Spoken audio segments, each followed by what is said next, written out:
Good evening, everyone. We are at the mercy and thanks to wonderful La Mama Galleria. I wanted to give a shout out to La Mama for they are giving us space within the context of the exhibition of Liz Ligori. But there's some beautiful connection between her works and how they capture light and water and what Betsy does in a very different practice. I know you already know where we are going. We are really going to discuss water today and the social practice. So let me introduce the publisher of the book. I'm super happy that we have you in person here. John Scott Legg is the director of Steiner Books and its imprints. Originally founded as the Anthroposophic Press in New York City in 1928, Steiner Books has been publishing books dealing with art, ecology, spirituality, meditation, health, education, child development, philosophy, organic biodynamic agriculture, and generally what it means to be having a human experience on Earth. From those circling descriptions, you can understand why these people are sitting and having conversation together, because their understanding of art and human needs are pretty holistic. So I'm turning it to John or to Betsy. Betsy is going to begin with reading, and then out of that we're going to have a little bit of conversation. Well, first, thank you all for being here on what we could say is kind of a dank day. The perfect day to be thinking about water. So I'm first just going to read from the beginning of this book. We are drops, flowing as one river, rising as mist, floating as clouds, sparkling as dew. Remember? As an artist, activist, and teacher, my creative curiosity has focused on water for 40 years. I've explored water from the interior of the drop to the systems that function as the veins of the earth, and I seek to invite people to know their water, to be in relationship with each other, and to work within and across communities worldwide to repair the living system. In my search to understand water, I've come across spiritual practices of protection and healing, engineering solutions, both ancient and modern, thousands of chemicals, pollution, fibers, filters, and infinite means for wastewater treatment, but very little about how those H2O molecules really function. Although this knowledge is embedded in ancient, indigenous, and Ayurvedic cultures, and probably many more, it is only recently that Western scientists are approaching answers to some of the more existential questions about water. How exactly does water create life? What is the connection between water quality and a dynamic ecosystem? Above all, what is water? The recent scientific understanding of the complex interconnectedness of living systems is a 180-degree turn from the perspective that disconnection is more scientific, practical, and economical. If you want to know why we're in the predicament we're in. Most people know that water is 3 stages of the hydraulic cycle. That is the cycle through which water passes from cloud to precipitation, ice, and back to clouds. But this does not begin to provide a real understanding of the profound function of water on Earth and in the universe. Until I decided to pay attention to water, I was not conscious of how water forms and informs every detail of existence. For many people, water flows from taps, toilets, bathtubs, filled up with the turn of a faucet. Water has been provided with ease. Many people notice water only as a monthly bill or when the pipe breaks. It can be nearly impossible to even consider being without water. The very act of noticing something that we depend on every minute of every day can be so overwhelming that the off switch of the brain says, not now. I'll think about that tomorrow. To consider water's vital role in all life and the impact on our lives is another step. We will begin to notice water together. Each and every one of us has a water story, for we all live in this watery world. And as I share a few stories of my relationship with water, you may begin to recall and tell your own. What you just ended with is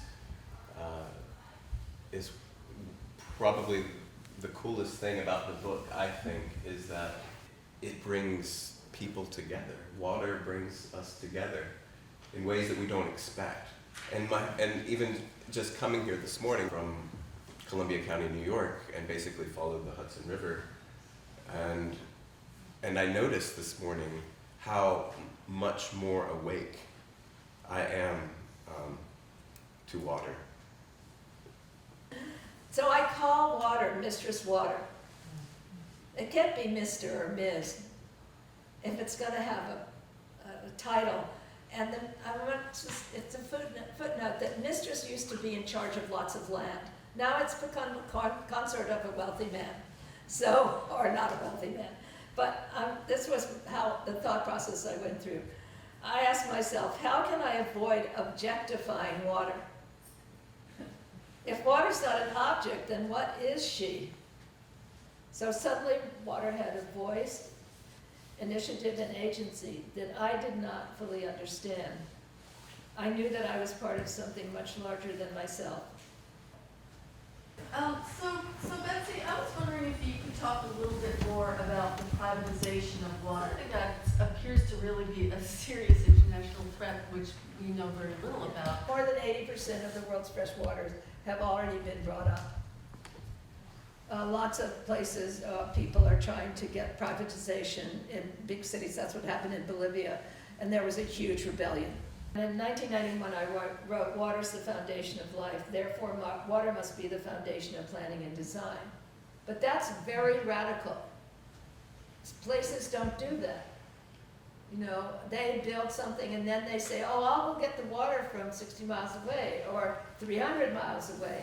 Right now, Nestle's would love to take over everything they can. They choose very vulnerable communities where, you know, their people are poor, offer them jobs, maybe we'll build you a school for a year, and then 3 years later, they've taken over the complete water supply. It completely makes no sense that water even exists, and water is, and so even though he was, I don't know if he was an atheist or what, but he definitely was a dry physicist. But I'm sitting there listening to this story of the creation of the universe and the role of water for life on Earth, and I was just like, well, there is a God. That's my personal story. I was like, I have to know more. So when she contacted me, she's like, I love water. And I'm like, me too. Let's talk. I just finished the book with, our journey with water is just beginning. 60 years ago, Lauren Isley wrote, if there's magic on this planet, it's contained in water. Now we know the magic is in the molecular power of water to endlessly create and restore over and over again. And though we still have much to discover, it's clear that water molecules are far more powerful than we currently understand. It is consistent with the laws of nature that we human beings collaborate. The universe is a vast collaborative living network. We are far from understanding how it works. The singular reality is that we are all connected to each other and to our waters. As this book was streaming towards publication, I learned about a global citizens-led movement to implement a world water law. The proposal for the world water law invites all of humanity to unite around the radical healing of planetary waters and the water cycle. This foundational law will work to ensure that all humans and animals have guaranteed access to natural, uncontaminated water. It sounds huge, and it is huge, but what's so interesting is if you daylight one stream, all the other ones are going, me too, me too. So there is a tipping point of restoring things that really helps, and people become more alive and more connected to aliveness.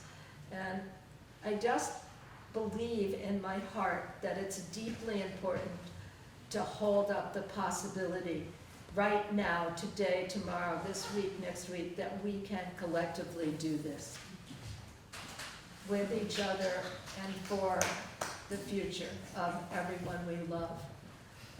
And there is no other way. Okay, thank you. And